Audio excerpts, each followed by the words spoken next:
Hey everybody, and welcome back to Kerbal Space Program RP-0. We are joining the Proby McProbeface, the Intrepid, because it has been pointed out to me in the comments, and thank you very much, that he is coming in opposite the orbit of both Deimos and Phobos. So we need to make a correction before he gets there to correct for this, and swing on this side instead of swinging around this side, because they are orbiting in this direction. Not this direction, as I plotted. I'm still not getting ascending or descending nodes. I don't know if I will. I know that this is obviously very off, but we're so late in his telemetry now that I don't think I'm going to be able to correct for this, which does make me quite sad, meaning our inclination change is probably going to be quite expensive. But I've already got the node set up to bring us along at least orbiting the planet within the same direction that they are. We just need to unlock our fuels down here so that we can use our Valiant thruster power. I'm going to get us angled in here to the node. And yeah, about like that. And then switch back out to map view to hold the H key for a little while. That is doing something, isn't it? Yes. Albeit a bit slowly. So, while we're waiting for this to complete, I do have to tell you that I recorded an episode, one, reducing all the orbits very tediously, as you've probably seen 2 or 3 episodes of that already. For everything that we've sent to Mars, or everything that has arrived at Mars so far, we do still have a life support slug on its way. And then did the burn to send the Venus Return Project 2 from the Venus orbit to Earth. However, OBS just recorded about 2.5 hours of black screen and me talking, which doesn't make for very good YouTubing. So I guess I'll give you the Cliff Notes version here. We did many orbital passes with everything in Mars orbit, and you can see now that they are mostly down to similar orbits. I have not gone through the docking procedures yet. There were some corrective burns on pretty much everybody's part to circularize and then bring their periapsis above the atmosphere, so everybody's in a safe stationary parking orbit and just waiting for me to attend to some of the docking maneuvers, which will be really exciting, getting a singular target ready. And the Venus Return Project has made a 600 some odd meter per second burn to leave the orbit of Venus and start heading back to Earth, which it is on course for now. There will be another correction burn to put it to within something that will hit the atmosphere and hopefully bring the whole project home safe. All the science was transferred to the Surveyor core attached to the heat shield, and the main body of the spacecraft was ditched after it ran out of fuel. So that's the update on everything that was actually supposed to be today's episode, but instead we're jumping ahead and doing some of these other things, like making sure Proby McProbeface gets a solid chance here to at least aero capture. And I'm hoping that after he makes his transition into Mars SOI that we will get some ascending and descending nodes and maybe make corrections. I'm probably going to do it after we hit orbit, but really that means we're going to be out here at our furthest point, and corrections will probably happen here or here-ish, depending. So it's going to be expensive, but we've got 2 contracts to satisfy, so we need to do something about it. Alright, and there's a periapsis. I can't read it because Mars is in the way. I still can't read it. I'm just not going to be able to, am I? 1,000.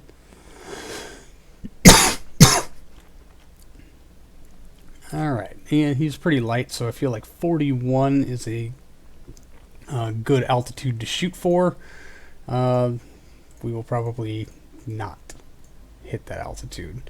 Alright, and I'm fairly certain I transferred all of the fuel out of all the things up here, although I'm not quite certain anymore. That's a comms dish that's going to fold out and deploy, and so the rest of that is just fuel for the probe. The heat shield is entirely fueled by, or the heat shield is entirely supported by other avionics. That's our reserve fuel in this upper tank that's here under the heat shield. When we ditch the heat shield, we'll probably tap into that. That will give us a good amount of delta V to work with. We just need to get on the flyby with Phobos and then a Deimos landing. So let me just take one more look here. There's Deimos. So that's our primary target.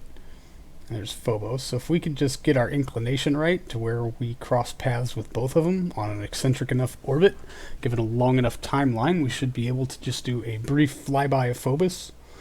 And then we will circularize out here at Deimos, which will count as a flyby. Fair enough. And then make our landing attempt. So that's that mission in a nutshell. Let me just double check Kerbal alarm clock, see what else we've got coming up. Probing McProbe face will show up in 6 days. Some stuff unlocks, and then the Mercury orbiter will make another correction to do yet another flyby of Mercury. That's totally a misnomer there in the name. Orbit is just probably not in the cards for that, although it really depends on how many flybys we can get, in what order and how. Maybe eventually.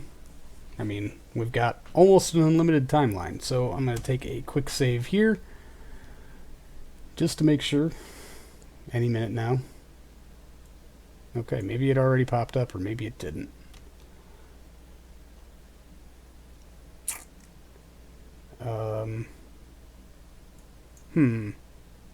That's quite interesting.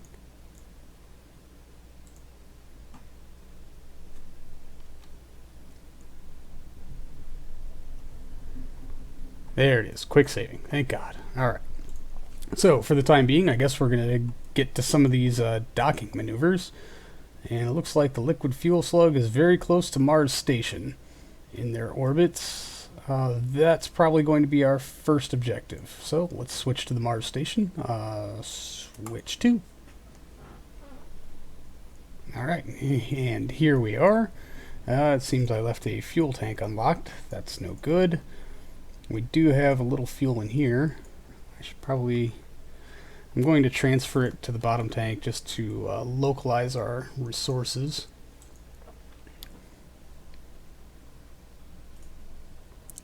Alright, and I think we still have a little bit of fuel left in our reserve tanks here within the cargo bay. Although I'm not sure. 310 meters per second total delta V is not great, I should say. Okay, wow. A liquid fuel slug. Set as target.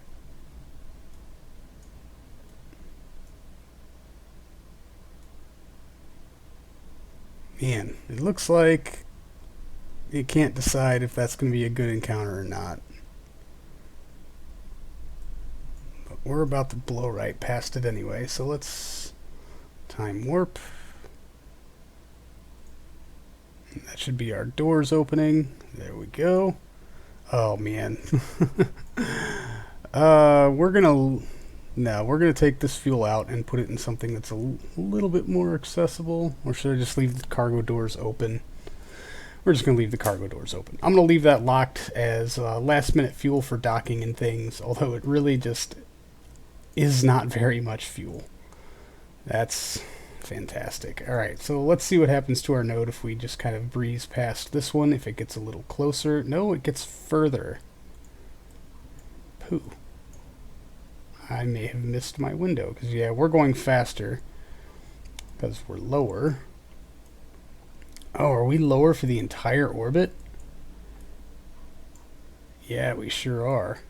Well, I'm certainly not going to go about changing that. Those two are just going to have to wait until some other time. And maybe it's for the best.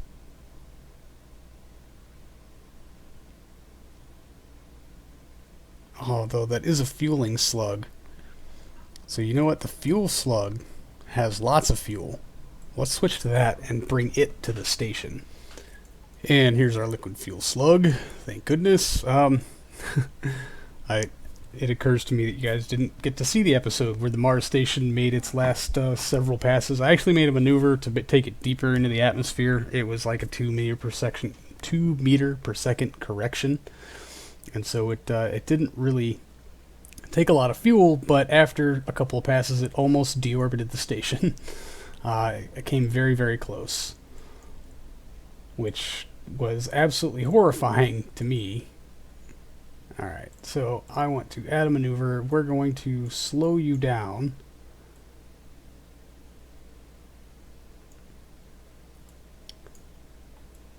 And hopefully not take you into the atmosphere.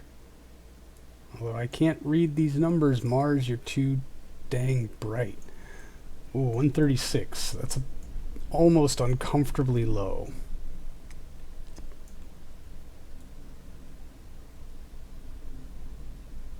But I think we can push it to 130.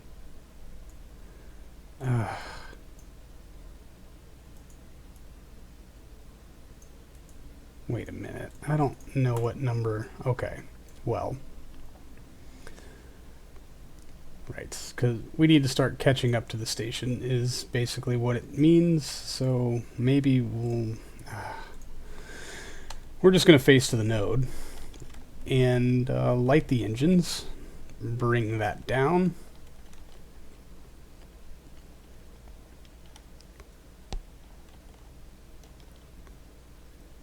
And then we'll try to make it match on the other side. So that's my plan.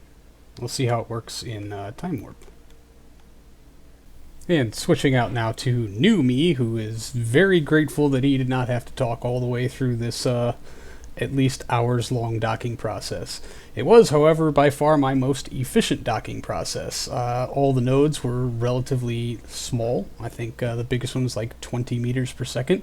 But what it left me with was about 3 meters per second of difference in velocity when I actually approached the station. Because I couldn't go much lower than I already was, and the station's in a massively low orbit thanks to me almost deorbiting it. But we make our approach to the station now, and I'd like to think that I've learned a lot about docking. Thank you mostly to the Challenge Accepted shuttle videos, correcting only in one direction at a time. And then I separate the pod, thinking I'm going to dock it separately, but thrusters aren't responding in many directions. We have lateral control, but no roll, yaw, or pitch authority, which means I can't make the port face the station, which was really frustrating. So I switch back over to the tug, make a couple of maneuvers here, get myself lined up with that docking port, turn 90 degrees and throw everything off, and then start to make my approach to it. We will once again reattach ourselves here with the fuel slug after bouncing it around a little bit, and then moving right along to attach it right back to that docking port we were aimed at in the first place. And this is more of an orientation I wanted because the tug is on the outside, easily accessible. Hallelujah. Oh man. That was way more work than I intended it to do, but the first part is complete. We have a fuel slug docked with the station, a tug docked with the station. So far, so good. Probably not where I intend to leave either of these devices, but it is good to know that these slugs are not very good at maneuvering themselves around. I was getting no response from either of these thrusters. I wonder if it has to do with the octagonal strut that they are situated on top of. But I had no, I don't know, no yaw, pitch, roll authority, just lateral directions, fore and aft. Which was interesting, because I thought fore and aft would certainly be the problem, but I guess not. Or maybe I just didn't let control reset to one of these. I don't know. I'll have to be more patient with future fuel slugs, but in the meantime, I am going to dump some of this fuel into the station proper, just to have it be there, and things like that, because it's, I don't know, that's what it's for. And really, if we have to ditch these fuel slugs, get them out of the way to make room for new ones that are not emptied, then that's what we'll do. I mean, maybe we'll just have the tug, maybe we'll have it empty it into the station itself, and then have the tug pull away. and just to keep the room. Excuse me. Sorry about that. But I don't know. It doesn't seem like a horrible idea. Why bother keeping it here and docked and upping our part count when you don't need to? That can go away, and let's open up the big tank now. Yeah, let's leave the big tank open in.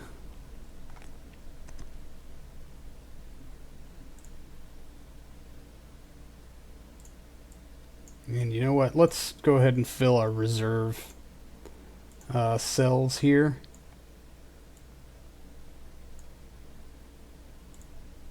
While we're thinking about it.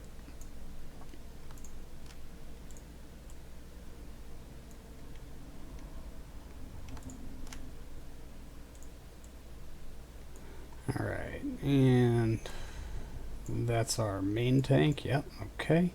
That's empty, that's empty. Out, out. Of course, it's going to take many, many minutes. And just above docking things in the, or setting up for docking things in the list of things that are boring and not very much fun to watch on YouTube or even in real life, I have to say, is the transfer of fuel from one thing to many small things, because the transfer takes absolutely forever. So here's my special gift to you. I've sped it all up. Well, holy crap, would you look at that. The Steel Slug has completely refueled the station. I mean, I think. Let me just double check. Food, water, oxygen. Thiazine N2O4, that's topped off. We know all four of those are topped off. That's topped off. Holy crap. That's awesome. So, only one other thing to do then is to top off the tug, or at least fuel it best we can. Oh god, it's got so many tanks. This was a grievous mistake. Just for these logistical reasons. Alright, let's open up all of them.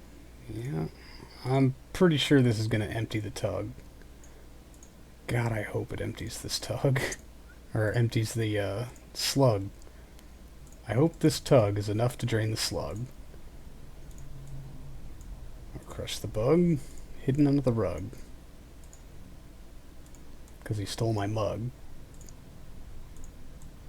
That dirty lug. Okay.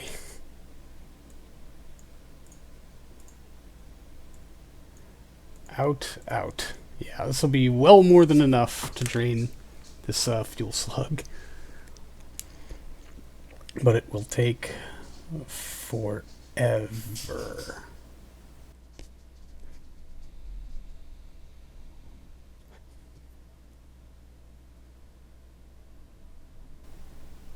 Okay. Make sure that's all of it. Empty, empty, empty, empty. Fantastic. Let's put all of these away. And on that note, it's probably a good place just to call this one an episode. So, thank you so very much for hanging out, everyone. I do appreciate it. And I think next time we'll probably be getting to more Proby McProbe face and putting the rest of this together. So, until then, see you later.